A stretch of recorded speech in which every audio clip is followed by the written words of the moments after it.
Olá, queridos, graça e paz da parte de Cristo. Hoje, terceiro dia, e queremos meditar sobre as bênçãos que recebemos por meio de Cristo. Está lá no texto de Efésios, capítulo 1, do verso 7 ao 12. Sabe, na meditação anterior falamos de duas bênçãos que Deus nos deu. Ele nos escolheu para sermos santos e irrepreensíveis. Ele nos adotou em sua família. Não somos escolhidos porque merecemos por obras, mas por Deus.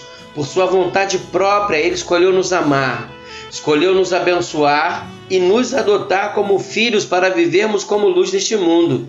E como sua noiva, santa e sem defeito, fomos escolhidos para andar com Deus, para desfrutarmos da sua presença.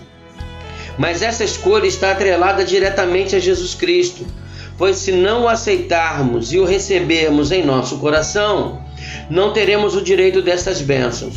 Sobre isso veremos agora, no que se baseia em Efésios 1, 7 ao 12. E neste versículo encontraremos 4 bênçãos de Deus que recebemos por meio de Cristo Jesus. Redenção é a primeira delas. Nele temos a redenção por meio de seu sangue. Efésios 1, 7, parte A do verso. A palavra redenção significa tornar livre uma pessoa de propriedade de outra. O que esta palavra traz, na verdade, sobre redenção, é a ideia de um escravo sendo comprado em um mercado. Algo muito comum naquela época, em que dominava o Império Romano, e em seguida posto em liberdade, ou seja, a redenção era a carta de alforria de um escravo. Quando Paulo cita essas palavras, ele diz que Jesus nos comprou para nos libertar.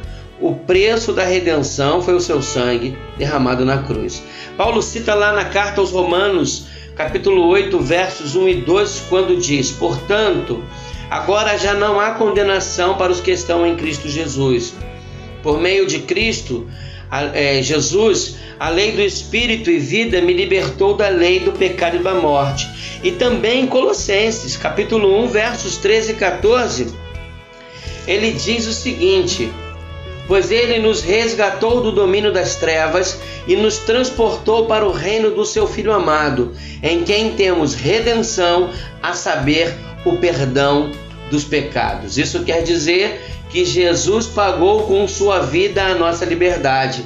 Ele nos comprou com seu sangue, por isso estamos livres da escravidão e do pecado e da morte, até do poder de Satanás, que é o domínio das trevas. Entende como Deus é bom conosco e maravilhoso? Sabe, a segunda bênção é perdão dos pecados. Sabe, ele diz em Efésios 7, na parte B, o seguinte, capítulo 1, verso 7, que Jesus nos perdoou o perdão dos pecados de acordo com a riqueza da graça de Deus. Ele nos perdoou os nossos pecados de acordo com as riquezas da graça de Deus.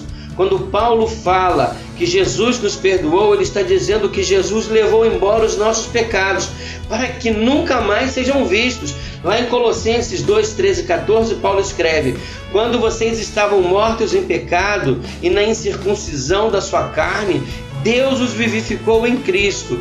Ele nos perdoou de todas as transgressões e cancelou a escrita de dívida, que consistia em ordenanças. O que era contrário, ele a removeu, pregando-a na cruz. Aleluia!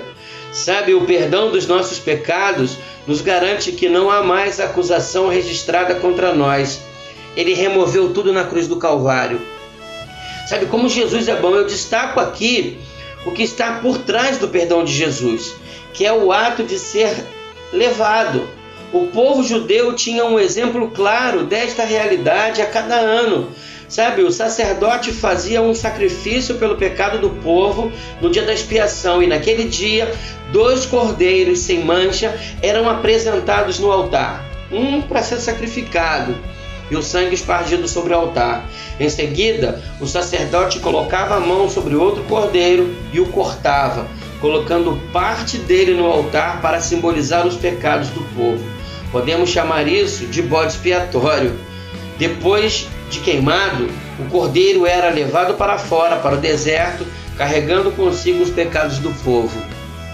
Fica evidente que o judeu fica evidente para o judeu que Jesus Cristo foi o Cordeiro de Deus, que morreu por seus pecados, levando sobre si os pecados da humanidade, lá na cruz do Calvário. Cruz que fica fora do templo. Sabe, tudo o que Jesus fez revela a graça de Deus, que é um favor imerecido. Essa graça não somente nos foi dada, como também foi derramada sobre nós. Por isso vemos o simbolismo do sangue sendo espargido sobre o Cordeiro. Paulo usa a alegoria do judaísmo para explicar a graça de Deus sendo revelada através do Filho Jesus Cristo. Sabe, terceiro é a revelação da vontade de Deus. Efésios 1, 8 ao 10, ele diz assim: o qual ele derramou sobre nós com toda a sabedoria e entendimento, e nos revelou o mistério da sua vontade, de acordo com o bom propósito que ele estabeleceu em Cristo, isto é, de como o seu bom propósito que ele estabeleceu em Cristo e de fazer convergir em Cristo todas as coisas celestiais ou terrenas na dispensação da plenitude dos tempos. Quando Deus derramou sobre nós a sua graça para nos redimir e perdoar, também derramou sobre nós sabedoria e entendimento. A sabedoria significa o conhecimento para ver o coração das coisas, e o entendimento significa a compreensão para agir corretamente, isto é, agir segundo a vontade de Deus. Este é o mistério de sua vontade. Em outras palavras, Paulo diz que o mistério da vontade de Deus é Jesus. Ele é o centro de tudo. Quando você fica confuso, em dúvida, quando o que fazer, Jesus é a resposta para o mistério de sua vida. Se você quer resolver as situações da vida, seja na área do relacionamento financeiro, trabalho, profissão, e não importa o que, você tem de centralizar a sua vida em Cristo Jesus. O mistério da vontade de Deus, o segredo já não está oculto, basta aceitá-lo e convidá-lo e recebê-lo em seu coração, e ele é a revelação de Deus para a sua vida.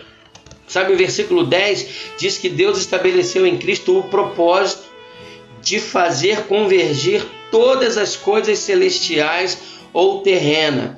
Mas esse fazer convergir significa que todos os dias se converterão a Ele. Todos se tornarão seus discípulos. Não significa que o pecado separou o ser humano de Deus. E o único jeito de religar, reaproximar, restabelecer, na verdade, a vontade, a comunhão entre Deus e o ser humano é por meio de Jesus Cristo. Ele fará convergir todas as coisas a Deus, o nosso Pai. Nele, por Ele, a unidade é restabelecida, e Ele fará isso na dispensação da plenitude dos tempos, ou seja, no dia do Senhor, quando Ele voltar pela sua segunda vez. Sabe, Ele nos escolheu. Sabe, estamos falando de escolha, que o Senhor nos escolheu, e isso realmente é real. Efésios 1, 11 e 12 nos diz: nele fomos também escolhidos, tendo sido predestinados conforme o plano daquele que faz todas as coisas segundo o propósito da sua vontade, a fim de que nós, o que primeiro esperávamos em Cristo, sejamos para o louvor de sua glória. Paulo começa usando um tom muito pessoal em sua carta. Sabe, ele não fala somente sobre o que Deus tem feito por todos os que confiam em Cristo, mas fala também sobre o que Deus tem feito por todos os santos e fiéis em Éfeso. Sabe, está explícito aqui uma verdade importante. Para ouvir e receber a revelação de Deus, é necessário ouvi-lo e recebê-la pessoalmente. Nenhuma revelação fará sentido se não for revelada primeiramente a nós mesmos. Sabe, o versículo do capítulo 1 de Efésios, que estudamos até aqui, fala que Deus nos escolheu, a mim e a você. Muitos tentam descobrir como funciona a escolha de Deus, mas essa não é a nossa função. Eu diria que para conhecer um pouco a mente de Deus, precisamos ter um relacionamento com seu Filho Jesus Cristo. Sem um relacionamento com Jesus, será impossível descobrir um pouco sobre a mente de Deus. Estes versos falam da nossa escolha e da escolha de Deus. Fica claro em sua palavra que nós escolhemos Jesus porque Nele encontramos esperança, paz, salvação, fidelidade, e o que nos alegra o coração é saber que nós escolhemos acreditar em Deus, acreditar em Jesus, em seu Filho, porque Ele nos compensará por termos feito a escolha certa. Sabe, a Bíblia diz que Deus nos escolheu, por isso Ele enviou seu Filho amado Jesus Cristo ao mundo, para que aqueles que nele creem não pereçam, mas tenham a vida eterna. A Bíblia diz nesses versículos que fomos escolhidos para levar o louvor da glória de Deus. Como você poderá ser grato a Deus por Ele ter escolhido você?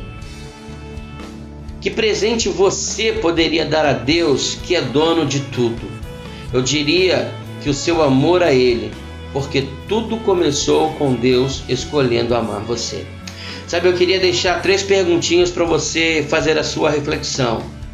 Quais são as 4 bênçãos espirituais que Deus nos concede por meio de Jesus Cristo? O que será necessário para converger em Cristo todas as coisas celestiais ou terrenas? Porque a nossa escolha não significa nada sem escolhermos a Deus primeiro. Então eu queria que você pensasse nisso. Quero orar por você. Deus bendito, louvado seja o teu nome, Senhor, por toda a tua bondade sobre as nossas vidas. Obrigado, Deus, porque as bênçãos que recebemos por meio de Jesus Cristo têm feito toda a diferença em nossas vidas. Deus, nos abençoe a compreender mais a Tua palavra e ter a certeza de que o Senhor está no controle de todas as coisas. Nos abençoa, Senhor. Nós te pedimos em nome de Jesus. Faça-se a Sua vontade em nós. Nós oramos no nome que é sobre todo nome, no nome de Jesus. Amém. Que o Senhor te abençoe e te guarde, querido, e que você tenha certeza. Sabe, para ter uma vida de fé e propósito, é preciso acreditar no nome que é sobre todo nome, no nome de Jesus. Deus te abençoe e até amanhã, se o Senhor assim nos permitir. Eu sou o pastor Márcio Alberto, pastor da Igreja Batista Central do Correia, e eu espero dar continuidade com você nesses 37 dias que ainda faltam. Fique com Deus, Deus te abençoe e até amanhã.